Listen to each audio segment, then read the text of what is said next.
Hello everyone and welcome back to episode number 2 for AR Fitness and Athletics. Two things I want to talk about quickly before we start into the big stuff. First thing is the background. It might be apparent to you or it might not that I am in my garage in my home gym. The reason I chose this place to start is to show you that fitness and exercise can be done anywhere. I happen to be doing it in my garage, or at least I was for a while things were shut down. But it can just as likely be in your basement, in your living room, at a gym, on a field, on a hockey rink, on a tennis court, swimming, what be it. So exercise and activity can be anything and everywhere. But the whole point is to get to it. Second thing I want to let you know about is that there is going to be an exercise component to these videos, and we're going to be showing you a lot of great activities and exercises. So just bear with me for a couple more episodes until we get some information out to you. And I really want to key in on getting you that foundation of information so we can start on the right foot. So I guess the big question when we start right now is why? Why do I want to do this? Why do I want to be active? Or if you are active, why do I need to get back to the foundation of things? So let's start at the beginner end of it. You want to be active for the very reason I said in episode number 1. That is what we're designed for. We are not designed to sit around for hours and hours, do nothing, and find a way to be lazy, for lack of a better term. We are meant to move around. We are meant to be active. We're meant to run. We're meant to squat. We're meant to swim. That's something that we are also talented enough to do. So we do want to be active. We do need to be active. It's part of being a human being. It's part of how we're designed. On an athlete's end, you're already there. So why do you need this information? Well, it's to remind you why you're out there and doing the things you do, but not just a reminder. We're actually going to show you how to do it better. We're going to put you in the proper mental state, the proper emotional state, and the proper physical state. And you're going to see that happening throughout the episodes. The first concept I want to throw out there then, as we jump right into things, is an acronym that is called FITT. F-I-T-T. F being frequency, I being intensity, the first T being time, and the second T being type. So let's start with F, frequency. That is regarding how many times a week you are doing your activity. Is it 5, 6, 7 times a week? Is it 2 times a week? Frequency. Intensity. What is the intensity of this exercise that you're doing or activity? Is it high intensity? Is it low intensity? Is it fluctuating? Is it one day intense, one day moderate? T, time. Time might sound like frequency, but it is different. Frequency would be the amount of times you do the activity. Time being how much time or duration of the activity. So to be more clear about it, you may be able to do 5 days a week for 45 minutes a day. That is the time that is available to you. Or you may only have 3 days a week to do whatever activity you wish to do, but you have an hour and a half to do it in. So frequency and time are very different when you put it in those perspectives. And then the last T is type. This would be the activity you choose to do. There's typically less fluctuation of that. You typically choose an activity or two and you stick with that. But you're allowed to change whenever you want. That's just, again, typically you pick something you like and you tend to sort of do that for a while. But it is important to pick something you like and that you enjoy. And so type, so T, type of activity that you're engaged in. So how do we get rolling on this? Again, going back to the why or how, I guess at this stage. Routine. Human beings like to establish routines. Even if you think you don't, you're probably in most of your life is routine.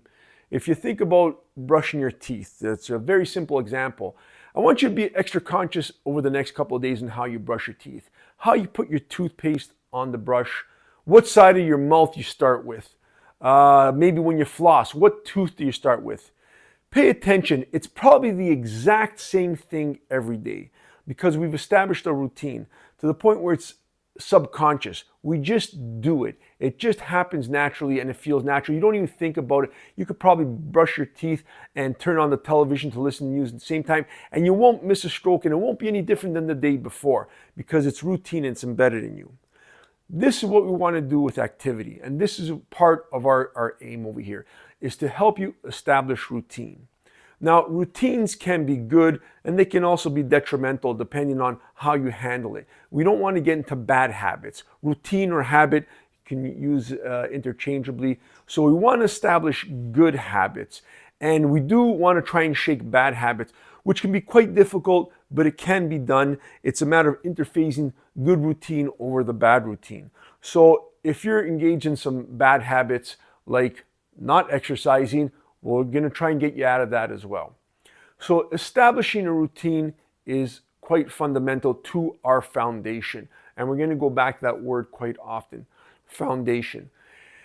And so when I told you in the first episode that the things we're going to talk about relate to the beginner as well as the top athlete, this is what I mean, routine. So establishing routine is something that you do at the beginning stages. And we're going to help you along with that because establishing routine can be tricky, but we're going to try and make it simple. If you're an athlete already engaged in physical activity, then you might say, well, I have a routine. Why do I need another one? It's not a matter of having another routine, although we can always improve on it. But I guess that would be the word, improving on your routine, or at least paying more attention to it, having some respect for your routine. So if you're engaged in a sport, or even if it's something that you do on your own, you have your routine, and you want to be very aware of that because you want to see how you can improve that routine or keep that routine. You want to respect that routine. So if you're an athlete training with a team and your training days are 4 days a week, well, that's 4 days a week, and you know when it's going to happen, and you know how long it's going to happen. And that's extremely important because now you can bring your best every day to that precise time and that precise amount of frequency. And so you can make your routine better, or at least be more intense with it. And if you are an athlete who's training for an event, then that routine, even though it's established for you through a team, you can get more out of that than maybe what you are right now because it's there for you, and you don't want to you do want to take advantage of it, and you don't want to discredit the fact that it's just simply there for you. You want to be able to get the best out of those days of training, those hours of training. And so again, a routine is just as important, if not more, for the professional athlete as it is for the beginner. It's just maybe a little more tricky to get the beginner involved because they need to start a routine and need to know what a routine and a good habit are. But again, even as a professional athlete, you might fall into some bad habits as well. Like, if there's no punishment for being late for a practice, then it just sort of becomes sloppy. And well, when I get there, I'll train. Or the fact that it's there, you really don't bring your best every time because you figure, well, if I don't train hard today, I'll just train hard the next day. But that really never comes because, again, this is establishing a bad habit, right? You just figure, I'm going to be there and it'll just happen. But it won't just happen. You have to bring it mentally, you have to bring it emotionally, and that's how you get your gains physically. So again, everything ties into each other. It's not linear. So physical, emotional, mental, it's not a linear flow. It's much like an atom where these things are flying around all the time and they interact with each other. So physical needs to feed the mental, and it needs to feed the emotional, which feeds the mental, which feeds the physical. So this is part of routine. This is why you really want to, dig into your routine and maybe stand back these days and take a look and see, what can I do better? What can I do better to establish my routine or make my routine better? So very important in establishing this foundation. And as I said in episode number 1, this is super important. This foundation has to be there, and it has to be taken care of all the time, because without it, we fall. So routine is a critical part of laying this foundation. That's it for episode number 2. I hope you stick around for episode number 3, because we're going to get some more information going. And then soon after that, in episode number 4, we're going to start getting into some exercises or some routine building so that we can get started on all this new physical activity. And as I said, it's going to be an adventure for us. And I hope you stick around for the entire adventure, which hopefully is 30, 40, even 50 years. So good luck to you in the start.